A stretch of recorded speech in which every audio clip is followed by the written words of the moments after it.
السلام علیکم، اعوذ باللہ من الشیطان الرجیم، بسم اللہ الرحمن الرحیم۔ رب اشرح لی صدری ویسر لی امری واحلل عقدۃ من لسانی یفقہوا قولی۔ رب زدنی علما، رب زدنی علما، رب زدنی علما، آمین۔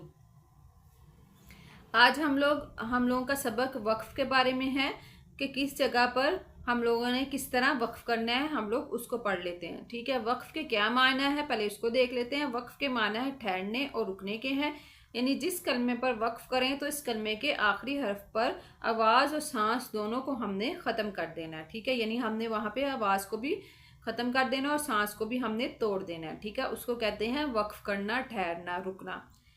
اب اس کی کچھ صورتیں ہیں، اس کو دیکھ لیتے ہیں کہ اگر کلمے کے آخری حرف پر زبر، زیر، پیش، دو زیر، دو پیش، کھڑا زیر، الٹا پیش ہو تو اس حرف کو ہم وقف کی صورت میں ساکن کر دیں گے۔ ٹھیک ہے، یعنی اس کے اوپر ہم جزم دے دیں گے۔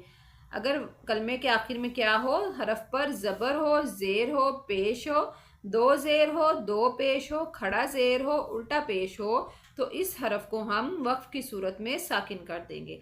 دوسری صورت کیا ہے کہ کلمے کے آخری حرف پر دو زبر ہوں تو انہیں وقف میں الف سے بدل دیں گے، یعنی کلمے کے آخری حرف پر اگر دو زبر ہوں گے تو وقف کی صورت میں ہم ان دو زبر کو الف میں بدل دیں گے۔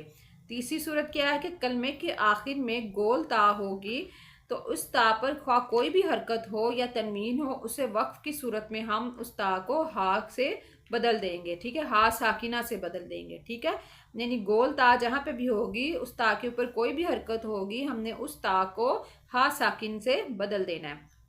اگلی صورت کیا ہے کہ کھڑا زبر، حروف مدہ اور ساکن حرف وقف میں تبدیل نہیں ہوں گے، یعنی جس حرف پر کھڑا زبر ہوگا اور حروف مدہ ہوگا آخری حرف تو وہاں، اور یا پھر وہ حرف ساکن ہوگا تو وقف کی صورت میں بھی وہ اسی طرح پڑھے جائیں گے۔ اور مشدد حرف پر وقف کی صورت میں تشدید باقی رکھیں گے مگر حرکت کو ہم ظاہر نہیں ہونے دیں گے۔ ٹھیک ہے، مشدد حرف پر وقف کی صورت میں تشدید جو ہے وہ باقی رہے گی لیکن حرکت جو ہے اس کو ظاہر نہیں ہونے دیں گے۔ اب نون قطنی کے بارے میں پڑھ لیتے ہیں۔ نون قطنی کس کو کہتے ہیں کہ تنوین کے بعد حمزہ وصلی آ جائے تو وصل میں حمزہ وصلی کو گراتے ہوئے تنوین کے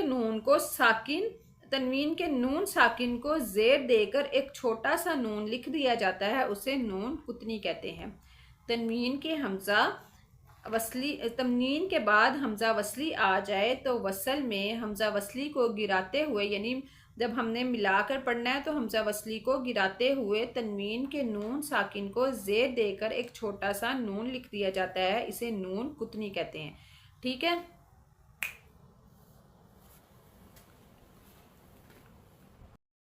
شیبا نسماء، اصل میں یہ لفظ کیا تھا، شیبن السماء۔ ٹھیک ہے، یہاں پہ حمزہ وصلی ہے تو یہاں پہ وصل میں ہم نے یہ جو با ہے حمزہ وصلی کے، جو یہ تنوین کے دو زبریں ہیں، اس کو ہم نے گرا دیا ہے اور نون ساکنہ کو ہم نے زیر دے دیا ہے تو یہ کیا بن جائے گا، وصل، یعنی جب ہم اس کو ملا کر پڑھیں گے وصل کی صورت میں کیسے پڑھا جائے گا، شیبان السماء۔ ٹھیک ہے، یعنی نون کے نیچے زیر دے کے اس کو پڑھا جائے گا شیبان السماء۔ ٹھیک ہے، یہ آج کا ہم لوگ کا سبق تھا، آپ لوگ اس کی مشق کیجیے گا۔ اگر آپ لوگوں کو ہماری ویڈیو پسند آ رہی ہیں تو اسے لائک، شیئر اور سبسکرائب ضرور کیجیے گا۔ اللہ حافظ۔